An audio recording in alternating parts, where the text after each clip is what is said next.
Good morning. Good to see everybody on this early morning in Texas. So they missed the beginning of that video, the first line of that video. I don't have many voice opportunities to do these things. It says there's only one way to win. And it's something that, as we thought about the conference, thought about the theme of this season, we wanted to make it something that was real, because that is essentially who we are. So, all right, we ready in the back? Let's go. Welcome to Arlington. We really appreciate the effort by everyone to be here today.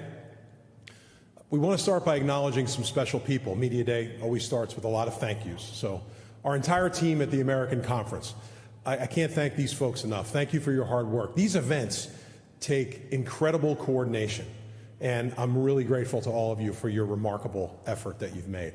Thanks to the team at the Lowe's for hosting us. These are two really special days for our entire American community.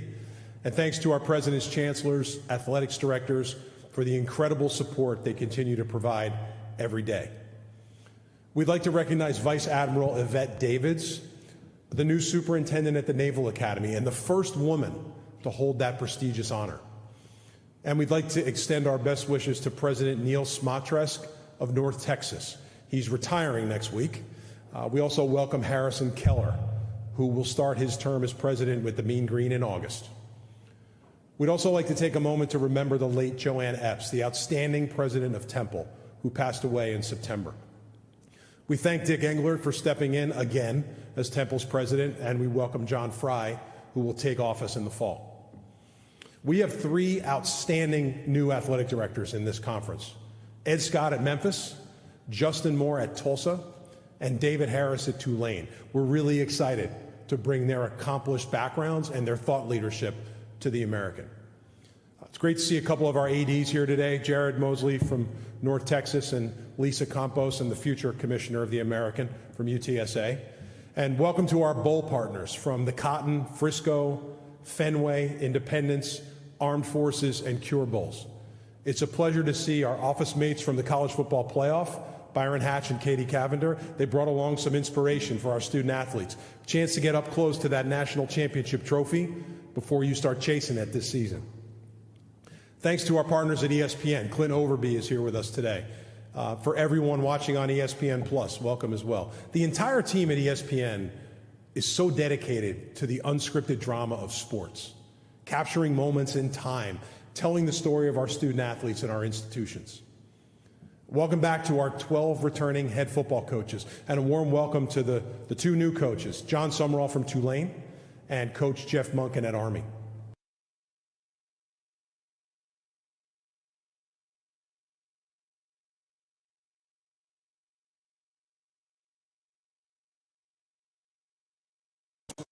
The impact of a coach is a relationship for life. It really goes beyond the X's and O's. To our football student athletes that are here, today's all about you. That's the day. It feels like, honestly, yesterday, even though it was 30 years ago, that I was in your place. And what I wouldn't give to have one more training camp and season. My body, I think, would completely disagree with that. But I hope you guys take a deep breath. Think about how many young men would love to be in your place. Stay in the moment and make the most of the opportunities you have this season, because they don't last forever. Welcome to the media. Appreciate you all being here as well. Special welcome to Steve Richardson from the Football Writers Association, who's here with us today as well. We know you guys have a hard job. We appreciate the coverage and the storytelling around all of our programs and our student athletes. It's great to see fans here today for the first time. This is the first time we've ever done this. It won't be the last. To our fans, thank you for supporting the coaches and student athletes and your school all year long. And we've set some fun things up. We hope you have an awesome experience with us today. I want to acknowledge my predecessor, Mike Oresco. Everybody that's been around this conference knows Mike. He continues to be a champion of this conference.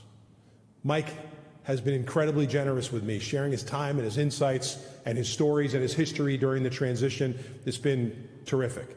And it'll be an honor in December for me to present the first Mike Oresco Most Outstanding Player Award to the top performer in this year's American Football Championship game. So today is day 50. Feels a little longer, but it's day 50 as Commissioner of the American. These days are all about developing relationships. It's a lot of listening. It's a lot of learning. And of course, preparing to take some big swings as a conference. The team in Dallas and on our campus, they've just been so welcoming and gracious and accommodating, and believe me, I'm asking lots of questions. My colleague commissioners have done the same. They've been available and supportive literally at every turn and to help me with anything that I've needed. When I was chosen to succeed Mike, I remember Ralph Russo from the AP said to me, "Why do you want to return to college athletics when so many people are seemingly trying to get out?" And to me, it was an easy answer. Investment. My experience as a football student athlete literally changed my life. It provided me with a top-notch education, incredible football memories, lasting relationships with teammates and coaches, and invaluable life skills. 30 years later, believe it or not, collegiate athletics continues to be a formula that paves the way. Future teachers, entrepreneurs, professionals, leaders, it works. It's a model worth modernizing and investing in. And there's never been a better time than now to invest. I may be selfish. I think there's no better place to invest than at the American.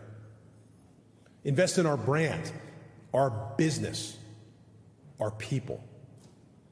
And by the way, this is not my pitch to private capital. From day one, it's been a priority to do a deep dive and understand the brand. What makes us different? Where do we excel? How do we get stronger?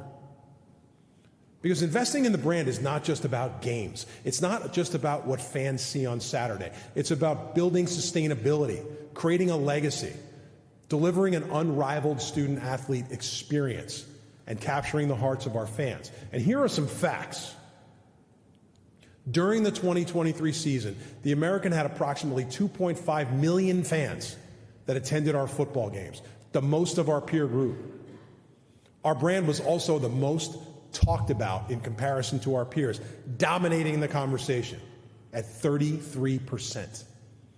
More than 65% of our conference-controlled football games aired on ABC, ESPN, or ESPN2, and we averaged nearly 1 million fans per game watching our linear broadcasts, and 16 of those exceeded that mark. We have powerful markets. 13 of the top 51 in the country are in the American. We have a presence and influence in Dallas, Houston, Baltimore, Washington, San Antonio, New Orleans, Charlotte, Philadelphia, Memphis, Tampa, Birmingham, annually rated the top college football market, and thanks to our newest football member, Army, in New York, the #1 media market in the country. This is just the beginning. This is power. We're going to maximize this brand by creating original content that goes way beyond game day. The experience has to last year-round and create engagement between student athletes and fans and supporters. And we believe, as far as we know, we're the only conference with a production studio in our building with talented, creative, hungry executives ready to take the gloves off in the studio. We're happy to announce today, in support of those efforts, we've entered into a multi-year partnership with WSC Sports, a pioneer and industry leader in AI-generated sports video content. We'll create and distribute real-time and post-game video for every conference-controlled football, men's basketball, and women's basketball game. This gives us the same tools as the NBA, the NHL, NASCAR, the USGA. It will deepen our connection with fans. It'll unlock creative and revenue-generating opportunities. We all understand that growing our brand drives value for our member institutions, their programs, their student athletes. This is our goal. It's also time to invest in the collegiate athletics model, the hot topic. Collegiate athletics is in the midst of transformative change. You might call it chaos, but it's exciting. Things need to change. Change leads to transformation. Transformation brings opportunity. Opportunity needs investment. People have been talking a lot about this. Private equity, private capital, me included, wanting to be involved in our space. Do you know why? They love business opportunities with massive and growing affinity and tremendous upside potential that maybe have been historically slow to adapt. And whether it's private capital or it's a creative corporate partner looking to break new ground, they see what we know. Collegiate athletics has failed to modernize the enterprise until it was faced with a crisis. But they also see that we are overflowing with committed leadership who is mission-driven. So what does a crisis mean? Legislators having to pen bills to help us change. A potential $20 billion lawsuit targeted at a handful of conferences and the NCAA. But here's the deal, like the enterprise is in it together. This finger pointing is useless. And while our conference is not named in that lawsuit, everyone has played a role in the failure to modernize in the past and create fairness for student athletes. Here's the good news. We're on the cusp of settling that lawsuit. It'll be the largest in collegiate athletics history, and this is a lawsuit that will completely change the way we govern and the way we do business. There's a frustrating part of this too. At times, there's a lack of transparency in sharing all the information so that we can all properly plan and begin to build the future. Listen, the people in that room, we're grateful for the hard work that's being done. These are some really smart people. And we all understand the importance at times like this, especially when it comes to litigation, of privilege. But this settlement is much more than about money. There are transformative matters at stake. Title IX, roster limits, sports sponsorship. We need to remember that the decisions being made are going to impact a diverse enterprise, not just the top 1%. This is why we have to work together to ensure every conference has a voice in this. There's hurdles, but I'm going to encourage my peers in leadership to remember we have this collective responsibility to work together, to listen to each other, to consult, to add ideas, to be open-minded, and deliver a model that properly supports 500,000 plus student athletes' ability to get an education, not just a small fraction of them. So there's a big question at stake. Are we doing that?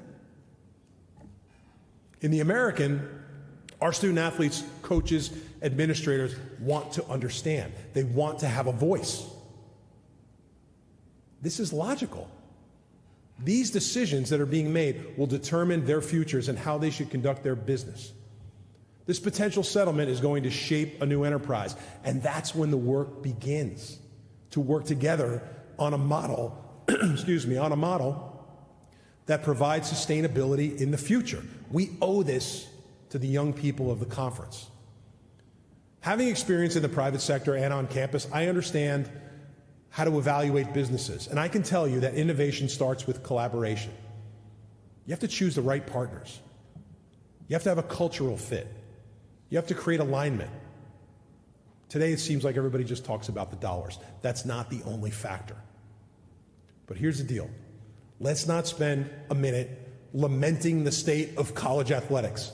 Okay? We've arrived where we've arrived. Instead, let's look through the windshield and not in the rearview mirror. I mean, if collegiate athletics was in such bad shape, do you really think we would be experiencing this accelerated growth and outside entities would want to invest in us? The fact is, the enterprise is worth investing in. Show me something that's like it. The intangibles are unmatched. It fuels passion, loyalty. It celebrates resilience. It builds character in young people. And most importantly, it provides educational opportunities. Despite the unknowns at the American, we're jumping that curve. We're going to invest in new relationships, strategic partnerships. We're going to build for our member institutions, build value for all of them. My favorite line, nothing's off the table. It can't be for us. We'll continue to cast the net wide. We'll meet with prospective commercial and investment partners, conference naming rights, jersey patches with revenue flowing directly to student athletes, private capital. We will continue to explore what's possible. That's our responsibility. And it's important to say this. These relationships have a non-negotiable. Each one has to deliver a new experience and resource enhancement for student athletes. They deserve that. That's why we do this. Okay, let's talk about postseason play. We've all read about, and I've spoken and gone on the record to say we believe in more postseason football opportunities for student athletes. To be clear, more. I want you to focus on that word. More means additive. The CFP is a paramount relationship to the American, providing the opportunity to all of our coaches and all of our student athletes to compete every year for a national championship. We've been there before, and we expect to be there again. What has been established in this postseason is so meaningful, and there's room for more. In addition to, not in place of. Think about it. There could be conference champions left out of the CFP, and the prospect of an additional playoff for these champions that creates more opportunity and a greater experience for our student athletes. We're still waiting to hear what the downside of more meaningful postseason football is. That, by the way, could be a powerful complement and marketing platform to the CFP. Since day one on June 3rd, as you can tell, growth is something we're talking about all the time. It's 100% possible to break free from the status quo, to embrace innovation.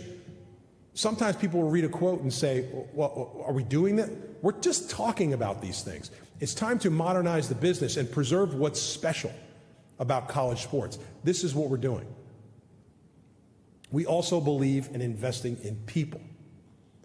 The real power of our conference is its people, the member institutions, people who lead, coach, teach, work, compete, volunteer of themselves to be part of creating something special for young people. Investing in our people is not just a choice. It's our job. It's our responsibility. We are committed. We have to build an ecosystem of talent, growth, and success, and push every boundary. And we're not taking no for an answer. Those words in that opening video that I had the opportunity to voice, this is not some fictional script. It's real. It's who we are. Watching it gave me the chills. It reminded me of running out of a tunnel to a packed stadium when I was a student athlete. And the football people in the room know what I'm talking about. Okay, people are the heartbeat of the conference, the architects of the future, the driving force behind everything we do, because on Saturday, they're in the spotlight. The American has produced 4 NCAA championship teams, a college football playoff semifinalist, 4 New Year's Six bowl champions, 15 individual NCAA champions, and a Rhodes Scholar. Since 2013, we've registered top 10 national rankings in 14 sports. In football, we've been a staple of the New Year's Six, and we will continue to be, with 8 appearances in 11 seasons since 2022. 2022 was when Tulane delivered the biggest one-year turnaround in major college football history with their win over USC in the Goodyear Cotton Bowl. We've produced 2 National Defensive Players of the Year, winners of the Outland, Jim Thorpe, Ray Guy, and Sullivan Awards, and 4 top 10 Heisman finishes. Our student athletes also understand the importance of balance.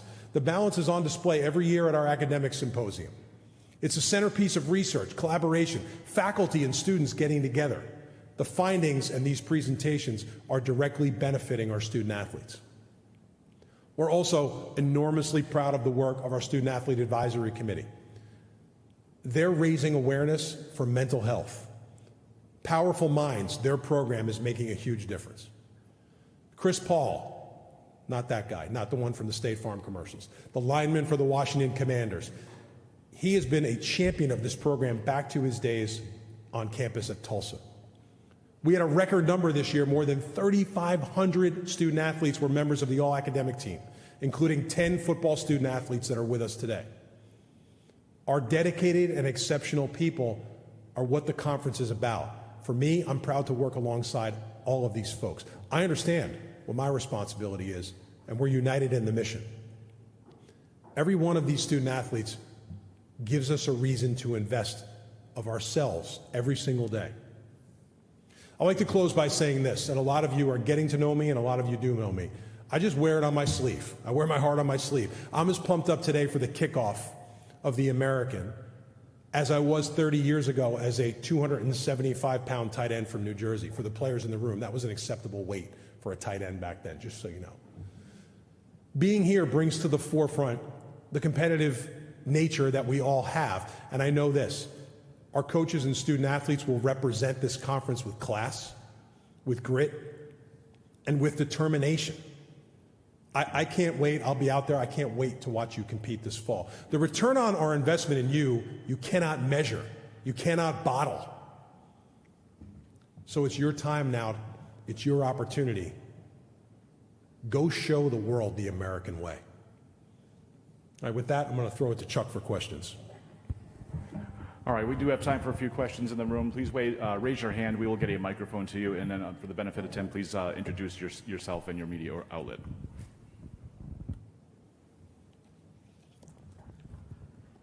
Hey, Tim. Sean Gerardo from CBS Sports. Good to see you. I know that you've brought up the idea of a separate postseason tournament before, and I know talking to other commissioners and Mike Resco in the past, they've worried about it creating sort of a two-tiered sort of mental disadvantage for a group of 5 teams. Is that something that you're concerned about, and do you think the benefits outweigh the costs? Just to be clear, it's just a conversation at this point, and I think these conversations about what's possible sometimes have people move to conclusions that they're happening. But here's the reality, there is no group of 5. There are 9 conferences in this country playing college football. That's the way we see it. And I don't think any of those folks at these conferences or these commissioners would disagree that the postseason in college football is meaningful. So what is the downside of just talking about what else is possible? Other questions?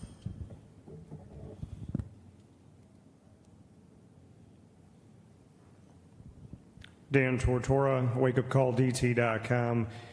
Tim, for you, when you talked about having a seat at the table and having everybody work together in the enterprise, for the other conferences, how has the conversation gone, and do you feel that the American is getting respect at the table? I do. I think that Mike, in particular, and everybody that knows Mike, knows what an advocate he was for this conference and how hard he fought. Mike set the table incredibly well for anyone that would succeed in this job. There is a respect across the board in that room, not only for our conference, but what I'll tell you is I always was curious to get in the room at the CFP, it was like the Forbidden City. I was like, what goes on in there? I was trying to figure it out. But when I sat in my first meetings and listened and learned, you have a group of people in there that is working together to try to shape the future. There's going to be differences of opinion in that room, but people treat each other with respect, and we feel the same respect at the American that is being felt across the entire room. Robbie Listella, Bleacher Brothers. Commissioner Pernetti, when you're looking at new teams to possibly join the American, what are some factors that you look at to kind of keep the conference up there at the top of the G5 ranks? Well, what I would say about expansion, is what you're talking about in general, is expansion is a thing that's been around forever and continues, to create debate and, quite frankly, create instability at times. I think we'd all love to wake up in a world where we could spend all of our time focused on building our conference, with the membership we have. As far as where I sit on it is, we're spending all of our time to make this the best possible place for our members that are in the conference. And quite frankly, I said this a few weeks ago, expansion doesn't need to be a dirty word. We can all talk about it openly and work with each other to try to figure out what is the best format in the future. But our job is to make this a great conference where people want to come and people want to stay. Over here to your left, Tim. Yeah. Tim, Ken Kreitzer, CamVets Media, we cover Army. I just wondered if you could speak more about West Point joining the conference, having a team in the New York metropolitan area, and also the Army-Navy game being conducted now by both conference members, and just the audience of Army soldiers and veterans to follow the conference. I have a personal answer to this and professional. So I met Coach Newberry and Coach Monken last night. We had a dinner with the coaches. I couldn't be more excited about Army joining our conference. And it's for anybody that doesn't feel the vibe right now coming off my voice, I said to Coach Monken last night, and to Coach Newberry, when I played at Rutgers, I got the opportunity to play in incredible places. But Army and Navy took the cake. There's something different about football in these places. Like, it means something different. And no matter what the score was in any of those games, Kent, those student athletes fought you to the last snap. It was almost like it didn't matter. And the thing that I think took me most of all was their lives and their commitment are way more than about football. My favorite part of the Army-Navy game when I was a student athlete was standing behind them for their alma mater and really just understanding that we had the opportunity to compete against student athletes that are going to protect and lead our future. Army and Navy football are special. Academy football is their national brands. They're going to bring great value and great tradition into an already strong league. Hi, Gary Smith with NOLA.com. I'm the Times-Picayune. Last year, SMU did not get the bowl slot that goes to the top 6 bowls. It's one of the rare times the conference hasn't done that, and that's got ramifications with the playoff spot being available this year. And there's some ratings saying that the Mountain West and the Sun Belt have surpassed the AAC going into this year. Are you concerned about where the league is right now, or do you feel like last year was just a blip or maybe even unfair that SMU didn't get that spot? Well, I think everybody has opinions of last year, and while I wasn't in the seat last year, to give you the real inside track on it, I think that what happened from our perspective speaks for itself. You have an institution that was in our league that had the guts to go out there and schedule and compete and did incredibly well and deserved that spot. But the reality of the future is we're not going to speculate on what's going to happen at the end of the season. We're just going to do our talking on the field. Brett Vito, Denton Record Chronicle. The American's been a league that has had a lot of teams come and go over the years. What's your confidence in the stability of the league going forward? I don't think there's a commissioner in America that would wake up in the morning and have a comfortable feeling about their own conference stability, because the reality is things are changing. The exciting part is that if you're a content provider like a conference, you have an asset that is just continuing to appreciate in value, especially around media rights. But as we look at the conference, and I sat with our coaches last night after dinner and we talked about some real football matters. It's a different group. Like, I've been in rooms with football coaches in different conferences and different roles. This is a different group. They're very committed and focused to trying to make this the best it can possibly be. And listen, decisions about conference affiliation get made by a variety of people, but what I do know is our coaches are committed to putting the best product on the field, and that's what we have to do. Like, our brand and our reputation are about how we play and how we represent ourselves. Expansion is going to continue to hover. We're going to be ready if things start to change. Take one over here. Steve Helwick, SB Nation. In November, Commissioner Oresco stated that business seemed closed to Oregon State, Washington State at the time. Have any talks reopened with those schools and the potential to join the American? I think any conversation, whether it's Washington State, Oregon State, or any of the other things that are part of the daily narrative, listen, everybody's talking to everybody at this point. I think the most important thing is to keep the dialogue open. And listen, whether you're talking about institutions joining your conference or anything else, it's good that the conversations are actually happening. As it relates to what works for us, we like where we are. Having said that, we're going to be ready for other opportunities as they present themselves. But we also, the thing, just a personal thing, when I worked at Rutgers, we took them into the Big Ten. And I had nightmares about, I'd wake up in the middle of the night thinking about our field hockey team being on a bus back from Wisconsin in the middle of the night. The thing that needs to be weighed in expansion is student-athlete experience. Are we focused on that, or is this just all about media and television revenue? We need to start to reprioritize student-athlete experience, because the reality is a lot of our sports don't have the ability to charter and make trips. And so that part, I think, is more in focus for us than it's ever been. We have time for one or two more. Trey Smith, College Underdogs. Commissioner Pernetti, I'm over to your right. Okay, thank you. Getting back to the Army edition, the Army-Navy game, such a unique tradition associated with that game. Is there any thought in your mind as the leader of the conference at looking at making that Army-Navy game a conference game while also protecting the tradition that's associated with it? Trey, the Army-Navy game, I was talking to Coach Munkin about it last night at dinner. Having been multiple times, it's just different. You know, and I'd encourage anybody in the room, if you love college football, you have to go to the Army-Navy game once in your life. That would be a great outcome if the Army-Navy game could be part of the rights of this conference. Having said that, the Army-Navy game has been managed almost as a separate entity outside of college football for a long time. It has national, if not international, appeal. They've driven great value for their institutions. The last thing we want to do is get in the way of those institutions being able to continue to profile and generate that value. But at the right time, you know, I'll do my job. I'll make a compelling case. If I'll be successful or not, I guess we'll see. Commissioner Adolphus Moore, Adolphus A.D. Moore, Houston Roundball Review. With your background coming from private equity, what are the conceivability that the Saudi Arabia PIF could be part of this mix now moving forward?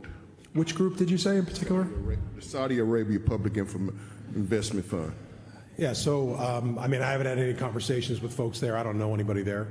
A lot of the conversations that we're having in private capital and private equity are, you know, with a variety of U.S.-based firms, including a couple that I had an experience working with in my last role at IMG Academy. So the good news is there are many private capital groups interested in the industry. I think they're all still trying to figure out how to engage. Because here's the thing, like private equity doesn't not exist already in college. Anybody that's been to University of Texas and see the Moody Center, that's a private capital deal. It was funded by private capital. The keys were given to Texas, and that group that funded it controls the revenue there for most events for 30 years. Like, these relationships already exist.